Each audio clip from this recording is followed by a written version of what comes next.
Saya Delia akan menjelaskan konsep dan urgensi demokrasi yang bersumber dari Pancasila. Nah, apa demokrasi itu? Secara etimologis, demokrasi berasal dari bahasa Yunani kuno, yakni demos dan kratein. Nah, dalam The Advanced Learner Dictionary of Current English, kutipan pengertian demokrasi, kata demokrasi itu merujuk pada konsep kehidupan negara atau masyarakat, di mana warga negara dewasa itu turut berpartisipasi dalam pemerintahan melalui wakilnya yang dipilih.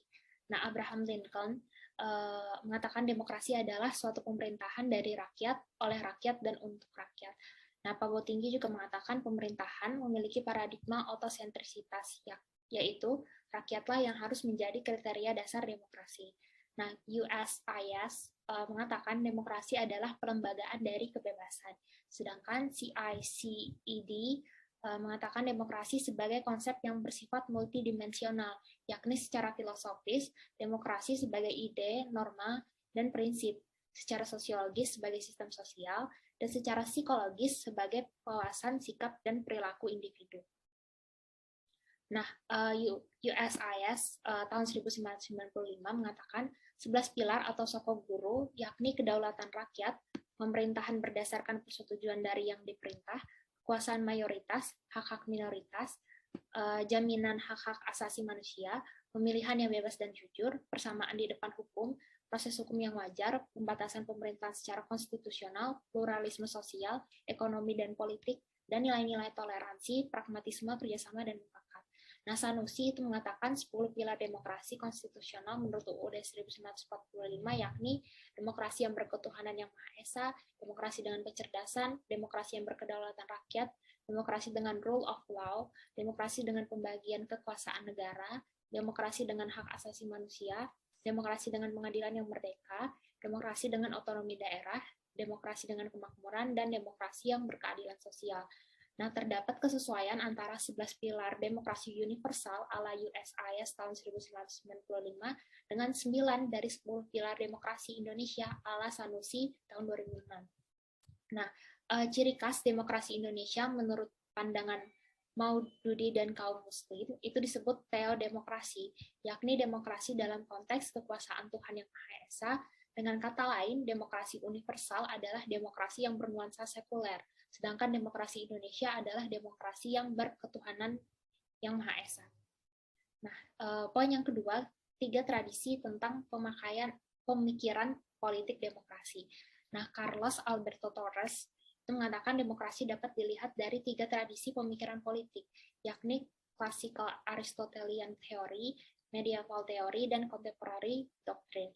Nah, tradisi pemikiran Aristotelian demokrasi itu pemerintahan oleh seluruh warga negara yang memenuhi syarat kewarganegaraan. Sedangkan medieval theory yaitu menerapkan Roman law dan konsep popular sovereignty. Jadi landasan pelaksanaan kekuasaan itu tertinggi di tangan rakyat. Sedangkan yang contemporary doctrine of democracy itu merupakan konsep republik sebagai bentuk pemerintahan rakyat yang murni. Nah, Torres itu mengatakan demokrasi ditinjau dari 2 aspek, yaitu dari di satu pihak adalah formal demokrasi dan di lain pihak adalah substantif demokrasi. Nah, formal demokrasi itu adalah demokrasi dalam arti sistem pemerintahan. Demokrasi dijalankan dengan menerapkan sistem presidensial atau sistem parlementer. Lalu yang substantif demokrasi itu bagaimana proses demokrasinya itu dilakukan. Nah, proses demokrasi ini diidentifikasi dalam 4 bentuk demokrasi. Yang pertama itu ada protektif demokrasi, yaitu perumusan menurut Jeremy Bentham dan James Mill. Ditandai oleh kekuasaan ekonomi pasar, pemilihan umum dilakukan reguler sebagai upaya memajukan kepentingan pasar dan melindunginya dari tirani negara. Yang kedua itu ada developmental demokrasi, yaitu manusia sebagai individu yang posesif, yang dikompromikan dengan konsep manusia sebagai makhluk yang mampu mengembangkan kekuasaan atau kemampuannya. Lalu yang ketiga itu equilibrium demokrasi atau pluralis demokrasi, dikembangkan oleh Joseph Schumpeter, perlunya penyeimbangan nilai partisipasi dan pentingnya apatisme, dengan alasan bahwa apatisme di kalangan mayoritas itu menjadi fungsional bagi demokrasi, karena partisipasi yang intensif itu dipandang tidak efisien bagi individu yang rasional. Lalu yang terakhir itu ada participatory demokrasi yang diteorikan oleh C.B. McPherson yang dibangun dari pemikiran paradoks dari J.J. Rousseau menyatakan perubahan sosial dan partisipasi demokratis perlu dikembangkan secara bersamaan karena satu sama lain itu saling memiliki ketergantungan atau saling mempengaruhi.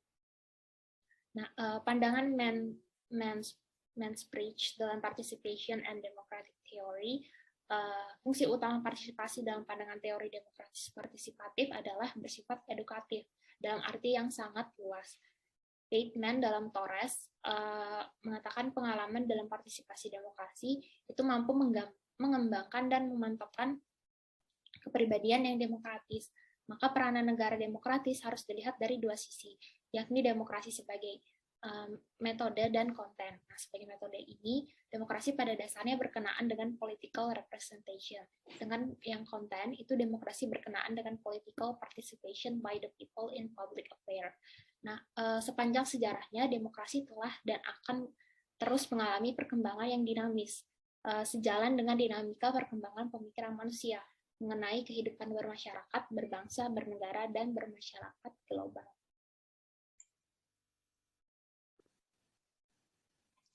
Yang ketiga yaitu pemikiran tentang demokrasi di Indonesia.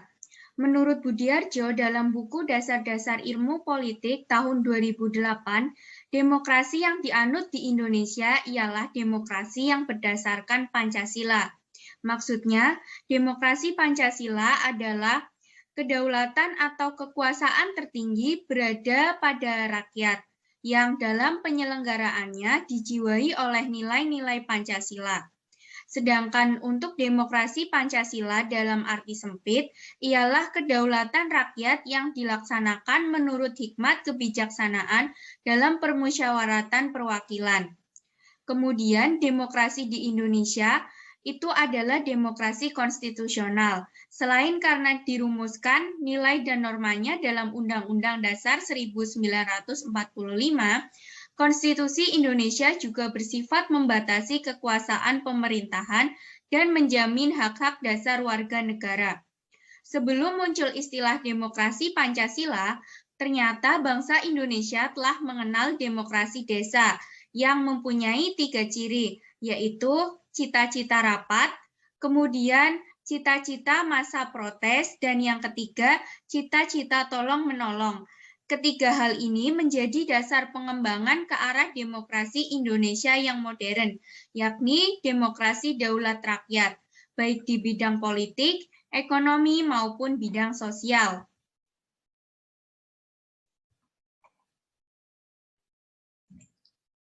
Selanjutnya yaitu tentang pentingnya demokrasi sebagai sistem politik kenegaraan modern.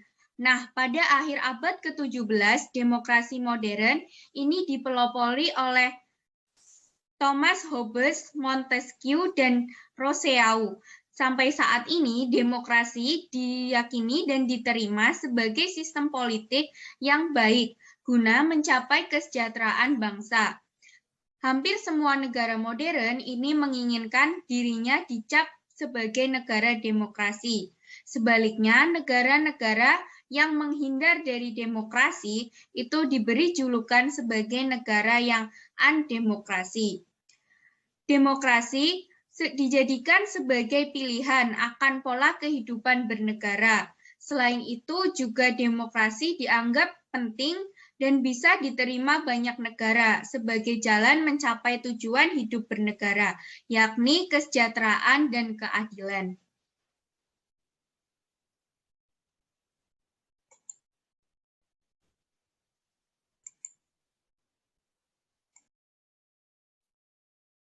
Selanjutnya, sumber histori, sosiologis, dan politik tentang demokrasi yang bersumber dari Pancasila. Pertama, ada sumber nilai yang berasal dari demokrasi desa. Demokrasi yang diformulasikan sebagai pemerintahan dari rakyat oleh rakyat dan untuk rakyat merupakan fenomena baru bagi Indonesia ketika merdeka. Kerajaan-kerajaan pra-Indonesia adalah kerajaan-kerajaan feodal yang dikuasai oleh raja-raja autokrat. Akan tetapi, nilai-nilai demokrasi dalam taraf tertentu sudah berkembang dalam budaya Nusantara dan dipraktikkan setidaknya dalam unit politik terkecil seperti desa di Jawa, nagari di Sumatera Barat, dan Banjar di Bali. Menurut Latif dari tahun 2011. Mengenai adanya anasir demokrasi dalam tradisi desa, kita akan meminjam dua macam analisis berikut. Yang pertama, paham kedaulatan rakyat sebenarnya sudah tumbuh sejak lama di Nusantara. Di alam Minangkabau, misalnya pada abad 14 sampai 15, kekuasaan raja dibatasi oleh ketundukannya. Pada keadilan dan keputusan, ada istilah yang cukup terkenal pada masa itu bahwa rakyat beraja pada penghulu, penghulu beraja pada mufakat, dan mufakat beraja pada alur dan patut. Dengan demikian, raja sejati di dalam kultur Minangkabau ada pada alur logika dan patut keadilan. Alur dan patutlah yang menjadi pemutus terakhir sehingga keputusan seorang raja akan ditolak apabila bertentangan dengan akal sehat dan prinsip-prinsip keadilan. Menurut Malaka pada tahun 2005. Yang kedua, tradisi demokrasi asli Nusantara tetap bertahan sekalipun di bawah kekuasaan feodalisme raja-raja Nusantara karena di banyak tempat di Nusantara tanah sebagai faktor produksi yang penting tidaklah dikuasai oleh raja, melainkan dimiliki bersama oleh masyarakat desa. Karena pemilikan bersama tanah desa ini, hasrat setiap orang untuk memanfaatkannya harus melalui persetujuan kaumnya. Hal inilah yang mendorong tradisi gotong royong dalam memanfaatkan tanah bersama, yang selanjutnya merembet pada bidang-bidang lainnya, termasuk pada hal-hal kepentingan pribadi, seperti misalnya membangun rumah, kenduri, dan sebagainya. Sumber nilai yang berasal dari Islam. Nilai demokratis yang berasal dari Islam bersumber dari akar teologisnya. Inti dari keyakinan Islam adalah pengakuan pada ketuhanan yang Maha Esa, tauhid monoteisme. Kelanjutan logis dari prinsip tauhid adalah paham persamaan kesederajatan manusia di hadapan Tuhan yang melarang adanya perendahan martabat dan pemaksaan kehendak antar sesama manusia. Bahkan seorang utusan Tuhan tidak berhak melakukan pemaksaan itu. Sejarah nilai-nilai demokratis sebagai pancaran prinsip-prinsip tauhid itu dicontohkan oleh Nabi Muhammad SAW sejak awal pertumbuhan komunitas politik Islam di Madinah dengan mengembangkan setakan dasar apa yang kemudian dikenal sebagai bangsa nasional. Stimulus Islam membawa transformasi Nusantara dari sistem kemasyarakatan feodalitis berbasis kasta menuju sistem kemasyarakatan yang lebih egaliter. Transformasi ini tercermin dalam perubahan sikap kejiwaan orang Melayu terhadap penguasa. Sebelum kedatangan Islam, dalam dunia Melayu berkembang peribahasa. Melayu pantang membantah. Melalui pengaruh Islam, peribahasa itu berubah menjadi raja adil, raja disembah, raja zalim, raja disanggah. Nilai-nilai egalitarianisme Islam ini pula yang mendorong perlawanan kaum pribumi terhadap sistem kasta baru yang dipaksakan oleh kekuatan kolonial. Menurut Wetton pada tahun 1956.